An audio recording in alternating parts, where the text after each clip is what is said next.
Hey guys, so today I'm here to do a review of Children of Blood and Bone by Tomi Adeyemi, and you know, I don't know how to feel about this book, honestly. It annoyed me because it took so long to get through, but I enjoyed the plot and it's kind of boring. Like, I don't know how to feel. It's a very hard book to review for me right now because I just don't know what to do. The video is going to have spoilers in it too, guys, so don't continue to watch if you have not actually read the book, because I'm going to be talking about a few things that happened in this book that made me go, ugh. So let's get into it. You know, this book was as good as everyone said it was. Like, the plot and the story were really good. I did find the fact that it took me over 2 weeks to read and that I was very busy and the story was just a bit slow and not a lot happened. I just felt like there was a lot of major key plot points but just a lot of filler in between that was really boring and hard to get through. And with this book being over 500 pages long, it was a very long read. And like, I'm not sure how to rate it at the moment. Like, I've got it at 4 stars on Goodreads, but that could change if my feelings for it change at all.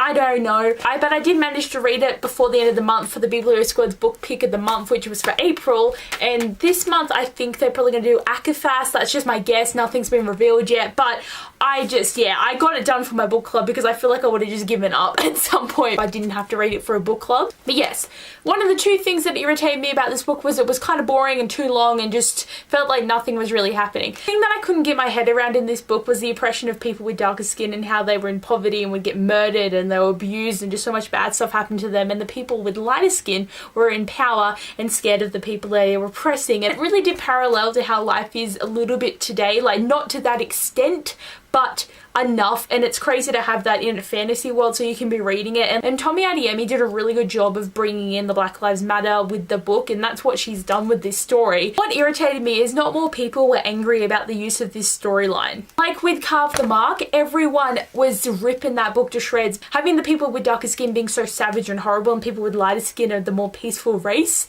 And I just didn't understand, because like there is parallels between these two books, and this book does it even more than that book, and everyone is praising this book. But Carve the Mark, everyone hated. Like, some of the people that were really angry about Carve the Mark, like, yes, I was angry about it, but I was more angry about what was actually on the cover of Carve the Mark. That could trigger some people with the use of what they did with the cover of that book. Like, yes, it was really annoying about everyone saying that this book could have been racist. Like, I don't see it as being racist. It's just the author made a few wrong decisions with the way that she actually wrote the plot. But like, this book does it even more than Carve the Mark, and everyone's like, oh my god, like, correct me if I'm wrong and you think that I'm overreacting here, but it's really annoying to me as a reader to see some people get angry about it in one book and not get angry about it in another book. And I just wanted to bring that issue out with my feelings, because I couldn't separate the two books with this issue. And then I was looking at other books on my shelf and thinking, oh my god, what other books in fantasy world do they oppress people with darker skin? Like Rain the Earth, like it's the desert people that are the ones that are getting hurt from what the white people are doing. And Rebel of the Sands even a little bit. It's just like these books, it's just like, it's a common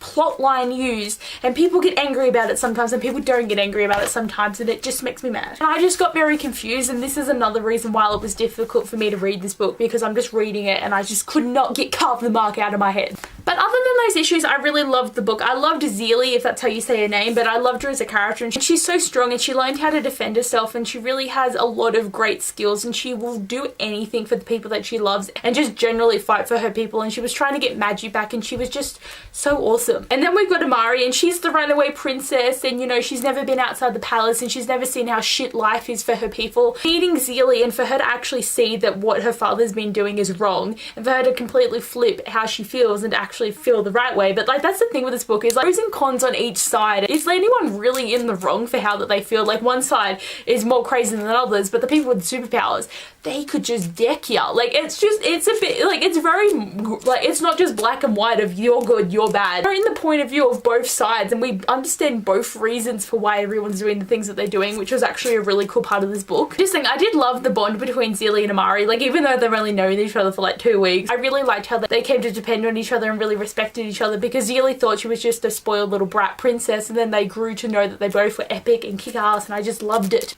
Okay, I lied. There's 3 things that irritate me about this book. The third thing is Inan. Was he necessary to the plot, honestly? Like, the relationship between Zealy and Inan. How do you say his name? Is it Inan?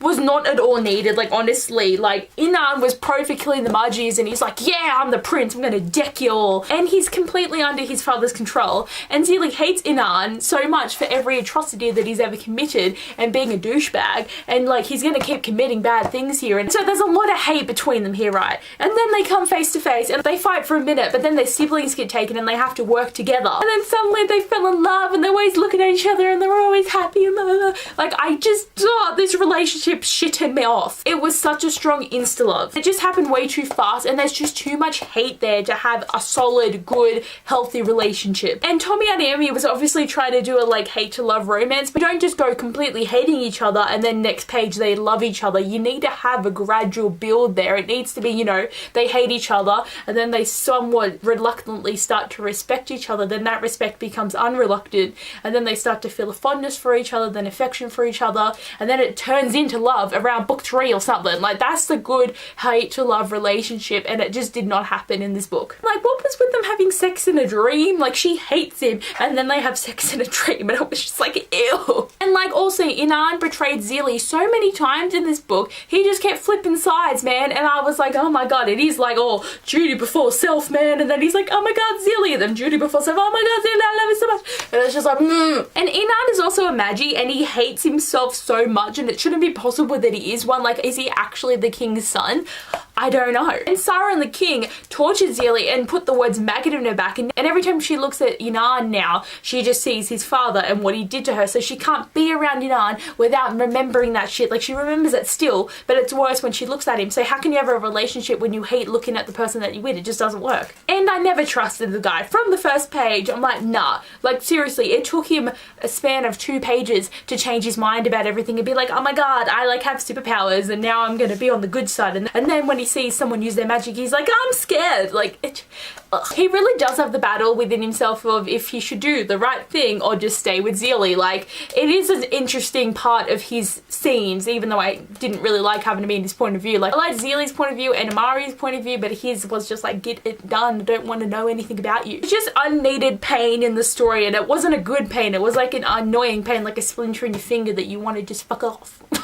Amani and Tazane, if that's how you say his name, Tazane, they were a much better relationship and they were so sweet and I loved the development of it, and that was the hate to love I wanted because it just was so good and it was so innocent and they haven't even done anything yet. Like, Amari has said that she loves him in her own thoughts, but she doesn't know yet. Like, it's just she feels a very fondness for him because he was always a bit nicer to her than Zelie was. Like, he still hated her at the start, but their relationship is just so amazing and it works so well. And, like, Tazane is just a beautiful man and, like, I want him. I just can't wait to see what else is going to happen with their relationship in the next book.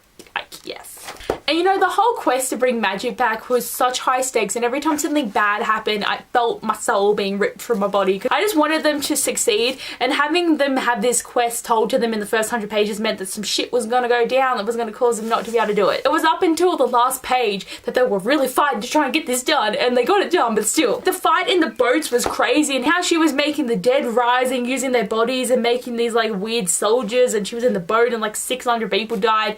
That was intense. Also, the end with the epilogue where everything went down. And I have so many questions, including what the hell just happened? Does Amari have power now? Like, is everyone going to be on, like, an equal playing field now? Like, is the king going to have powers? Like, are they going to actually realize that they like having powers and they're like, kill the magic still, but we'll have our own powers? Is it a good thing? Like, do people really, should they have their powers? Because they can do some pretty bad shit with them. But it's weird now. Like, Amari's got the blonde streak in her hair and there's, like, everyone, and, like, we got Roan just introduced into the story. We got a love him triangle happening and I like him better. I only saw him for like 10 minutes, I like him better. A lot of intense stuff started happening at the end of the book in the last 100 pages and I was like, my god, I really enjoyed the end of this book, but there was just the 3 main issues for me that made me unsure about it, and, like, you know, I don't know, like, I'm glad that I've read it. Like, I got Reign the Earth and this book done, which were the 2 diverse books that came out really recently that I was really excited about reading, so yeah. But anyway guys, hopefully you enjoyed this review. Thanks for watching, I'll see you guys later.